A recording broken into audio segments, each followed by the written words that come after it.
Hello friends, आप सबका welcome है वेब सीडू केयर में। तो दोस्तों आज हम लोग बीएड सेकेंड ईयर का जो हमारा पेपर वन का क्लास चल रहा है, तो पेपर वन का जो क्वेश्चन हम लोग करने वाले हैं सोर्स ऑफ नॉलेज। दोस्तों हरियाणा के किसी भी यूनिवर्सिटी से अगर आप बीएड कर रहे हैं सेकंड ईयर में है तो ये वीडियो आपके लिए हेल्पफुल रहेगी। अगर मेरे चैनल पर न्यू है तो चैनल को सब्सक्राइब जरूर कर लीजिएगा और बेल आइकन को भी प्रेस कर लीजिएगा ताकि हर क्लासेस का नोटिफिकेशन जो है, वीडियो का नोटिफिकेशन आपको मिल सके समय से और आप कोई भी वीडियो को मिस ना करें।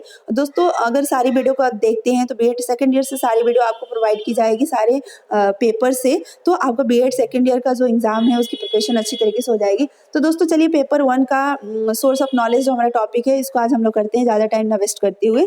तो ज्ञान प्राप्ति के विभिन्न स्रोतों का वर्णन कीजिए। एग्जाम में आपके इस टाइप से क्वेश्चन पूछे जा सकते हैं। Describe the various source of knowledge, या दोस्तों की ज्ञान के कौन कौन से स्रोत हैं, या ज्ञान को परिभाषित करिए, ज्ञान के साधन की व्याख्या कीजिए। यानी सोर्स जहां पर वर्ड आ जाएगा मिल जाएगा दोस्तों आपको, what are the source of knowledge, या explain the source of knowledge, या describe and concept and source of knowledge.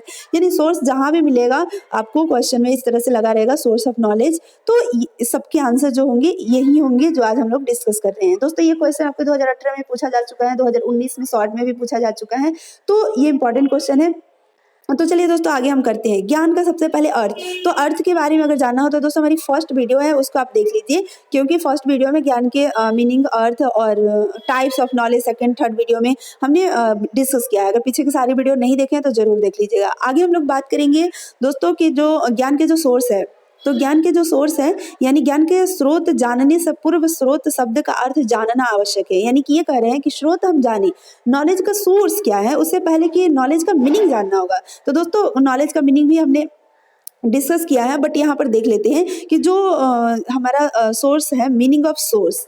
Meaning of source अगर हमें जानना हो, यानी सोर्स ऑफ नॉलेज जानने से पहले हमें सोर्स ऑफ मीनिंग जानना हो। सोर्स का मतलब उद्गम स्थल, जहाँ से उसकी उत्पत्ति होती है, किसी चीज की उत्पत्ति होती है। तो ज्ञान की उत्पत्ति कहाँ से हुई ये हमें जानना है।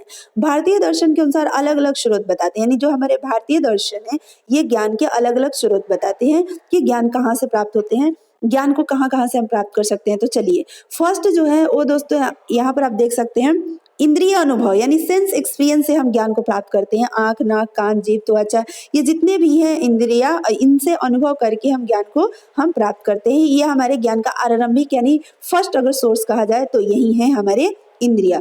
दोस्तों हमारी जो इंद्रिया है वो, हमारी इंद्रिया जो है वो वस्तु के संपर्क में आती है, उसकी संवेदना होती है, अंत में इसी आधार पर उनका जो कॉन्सेप्ट है हमारे मस्तिष्क में बनता है। और उसी तरह से अनेक विश्वास हमारे दोस्तों बना हुआ है, जैसे कौवा काला है, तोते हरा रंग के होते हैं। ऐसे कि हमारा इन पर क्या है कि विश्वास एक बना हुआ है इंद्रिय के अनुभव से, तो इनको हम बोलते हैं इंद्रिय अनुभव। और दोस्तों इस ज्ञान को मतलब जो ज्ञान है उनका जो सोर्स है वो उनको हम इंद्रिय मान सकते हैं कि इंद्रिय से हमें ज्ञान प्राप्त होते हैं।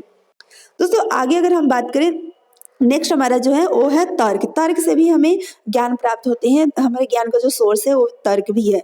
जैसे कहा गया है कि इंद्रिया के अनुभव की अपेक्षा ज्ञान अधिक व्यापक स्रोत है, क्योंकि इंद्रिय अनुभव तो केवल वर्तमान में विद्यमान वस्तुओं के ज्ञान का ही स्रोत है। दोस्तों ये कहा गया है कि इंद्रिय अनुभव क्या है कि अगर कोई वस्तु है उसके संपर्क में आते हैं, उसका अनुभव हमें होता है, तभी हम ज्ञान प्राप्त कर सकते हैं। लेकिन दोस्तों क्या है कि जो तर्क है वो मतलब कि पास्ट और प्रेजेंट और फ्यूचर, इन तीनों ज्ञान का उद्गम स्थल है। अगर फ्यूचर का ज्ञान प्राप्त करना हो, वर्तमान का करना हो, पास्ट का करना हो, तो उन सब का उद्गम स्थल तर्क हो सकता है, इंद्रिया नहीं। क्योंकि अगर पास्ट में जो चीजें चली गई, खत्म हो गई, तो फिर हमारी इंद्रिया उसको न देख सकती है, न टच फील कर सकती है, तो उसका अनुभव नहीं हो सकता है। तो उस ज्ञान को कैसे प्राप्त करेगी? तो उस ज्ञान को प्राप्त करना जो होता है, यानी वो जो पास्ट का जो ज्ञान होता है वो तर्क से ही आता है, अनुभव से नहीं आता है। दोस्तों ये जो हमारा तर्क जो है वो दो प्रकार का, आगमन तर्क और निगमन तर्क होता है। आगमन तर्क मतलब कि उसको दोस्तों बोलते हैं, इन दोनों चीजों को हमें समझना होगा। कह रहा है कि इन दोनों को समझने से पहले ये समझना होगा आधारिक। आधारिक का मतलब आधार होता है, और निष्कर्ष वे कथन जिन पर हम आधारिक के आधार पर पहुंचते हैं। निष्कर्ष मतलब कि आधार यानी कोई बेस लेते हैं और बेस को लेकर के डिस्कस करते करते फाइनली हम जहाँ पहुंचते हैं, निष्कर्ष करते हुए जो हमारा मेन मकसद होता है वहां हम पहुंचते हैं। तर्क का मतलब दोस्तों क्या होता है, आगमन तर्क का मतलब क्या होता है कि इसमें दोस्तों क्या होता है कि हम सबसे पहले एग्जाम्पल देते हैं बच्चों को, और एग्जाम्पल देने के बाद उनको रूल को समझाते हैं। यानी कि दोस्तों ज्ञान के यहाँ से भी हमारा ज्ञान प्राप्त होता है। विश्व में हमारा अधिकतर ज्ञान संभावनाओं पर आधारित है। तो दोस्तों यहाँ पर क्या है कि अभी तक जो काले की अगर हम कौवे की बात करें तो अभी तक कौवे जो है वो काले पाए गए हैं। तो हमारा एक क्या बन गया, एक विश्वास बन गया है कि सभी कौवे जो होते हैं वो काले होते हैं। तो ये आगमन तर्क हो गया। निगमन तर्क का अर्थ दोस्तों होता है आधारिका सत्य है तो निष्कर्ष भी निश्चित रूप से सत्य है। यानी कि अगर हम जो बेस ले रहे हैं वो सत्य है तो हमारा निष्कर्ष भी सत्य ही होगा। जहाँ जहाँ ऑक्सीजन होती है वहाँ वहाँ जीवन पाया जाता है। तो दोस्तों हमारा बेस क्या है, ऑक्सीजन और जीवन, तो ये सत्य है। इसके आधार पर चंद्रमा पर क्योंकि ऑक्सीजन नहीं है तो वहाँ जीवन नहीं है, तो ये निष्कर्ष भी हमारा क्या है, सत्य है। दोस्तों लेकिन जो हमारा आगमन में था वो तर्क एक संभावना था कि कौवे अगर हम काले देखे हैं तो सभी कौवे काले होते हैं, तो ये एक संभावना है, हो सकता है कि कहीं कौवे ऐसे भी दिखे जो काले नहीं हो। तो इसमें सत्य आधार सत्य हो लेकिन उसका जो निष्कर्ष है वो सत्य हो भी सकता है, नहीं भी हो सकता है, लेकिन निगमन में आधार अगर सत्य है तो निष्कर्ष भी सत्य होगा। तर्क बुद्धि, यहाँ से भी हमें ज्ञान का मतलब प्राप्ति होती है, यानी ज्ञान का सोर्स तर्क बुद्धि भी है।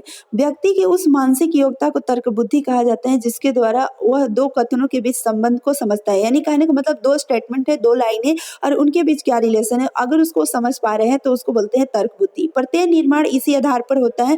तर्क बुद्धिवादी तर्क बुद्धि को ही ज्ञान का स्रोत मानते हैं।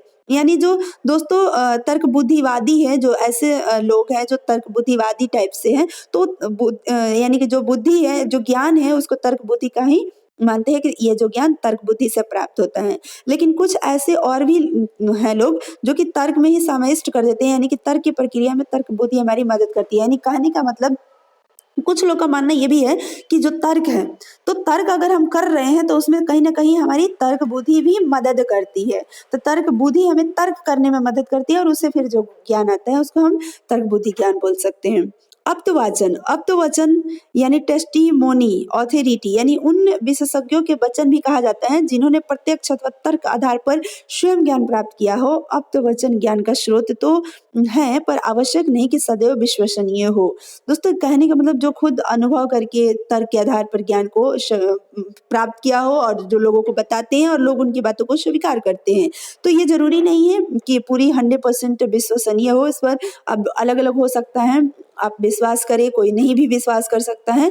इसको आप्तवचन बोलते हैं। श्रुति, श्रुति शब्द का संबंध सुनने का प्रकट होने के साथ है। श्रुति मतलब सुनना। विभिन्न धर्म ग्रंथों के विषय में यह कहा गया है दोस्तों कि उनके प्रवर्तकों ने उनमें वर्णित ज्ञान को अपने दिव्य ज्ञान चक्षुओं से देखा है अथवा वो ज्ञान उनके समक्ष प्रकट हुआ है। यानी कि बहुत सारे लोगों का ये कहना होता है जो सात्विक होते हैं, तो उन लोगों का ये कहना होता है कि हमने इस ज्ञान को हमारे सामने खुद प्रकट हुआ, हमने देखा और तब इस ज्ञान को हम ये बोल रहे हैं। उस ज्ञान को श्रुति ज्ञान का स्रोत कहा जाता है। लेकिन श्रुति ज्ञान कितना प्रामाणिक है ये कहना कठिन है। यानी इस ज्ञान को दोस्तों अब जिसके सामने वो ज्ञान प्रकट हुआ, उसको वो खुद फील किया तो वही समझ सकता है, कोई दूसरा तो कहना कठिन है कि वो सही है क्या है। अंतःप्रज्ञा ज्ञान, अंतःप्रज्ञा ज्ञान का संबंध आभास से होता है, यानी कि अंतर्बोध से होता है। अंतःप्रज्ञा एक ऐसी शक्ति है जिसको द्वारा व्यक्ति को परम सत्ता का आभास का बोध होता है। बोध अनुभूति के रूप में होता है। दार्शनिक का मत है परम सत्ता के ज्ञान अंतःप्रज्ञा के बिना प्राप्त नहीं की जा सकती। यानी कि जो अंतिम ज्ञान होता है, जो सत्य ज्ञान होता है, उस ज्ञान की अगर हमें अनुभव करना हो तो अंतःप्रज्ञा ज्ञान से ही कर सकते हैं। आस्था का अर्थ है दोस्तों लगाव। प्रत्येक संस्कृति में कुछ ऐसी भी बातें होती है जिससे हमारी आस्था होती है, हमारी लगाव होती है, क्योंकि हमारी परंपरागत रूप से वो प्राचीन काल से वो चली आ रही है। इनकी सत्यता के विषय में कोई प्रमाण नहीं होता है, लेकिन सामाजिक जीवन में हमारे अन्य कार्य, हमारी कुछ बहुत सारी ऐसी आस्थाएं होती है जो कि जुड़ी होती हैं, तो इसलिए इसे भी ज्ञान का एक महत्वपूर्ण हम स्रोत बोल सकते हैं, आस्था। क्योंकि दोस्तों हम उसे बस मान रहे हैं, कोई प्रमाण हो या ना हो, परंपरागत रूप से चले आ रहे हैं तो हम भी उसको मानते हैं। निष्कर्ष रूप में ये दोस्तों कहा जा सकता है कि दार्शनिकों ने ज्ञान के अनेक स्रोत बताए हैं, लेकिन सभी स्रोत परस्पर विरोधी न होकर एक दूसरे क्या है, पूरक है। यानी कहने का मतलब ऐसा नहीं कि आस्था से ज्ञान नहीं मिलता है, यहाँ से भी मिलता है, अंतःप्रज्ञा से भी आता है, श्रुति से भी आता है, आप्तवचन से भी आते हैं, तर्क बुद्धि से भी आते हैं, निगमन से भी आते हैं, आगमन से भी आते हैं, यानी सभी जगह से आते हैं, सब एक दूसरे के संपूरक है। अगर श्रुति ना हो, तर्क बुद्धि ना हो, अंतःप्रज्ञा ना हो, अंतःप्रज्ञा अगर मान लीजिए ज्ञान प्राप्त करना हो, श्रुति ना हो, आप्तवचन ना हो, इंद्रिया का ज्ञान ना हो, यानी कि कोई एक दूसरे का विरोधी नहीं है, एक दूसरे का पूरक है।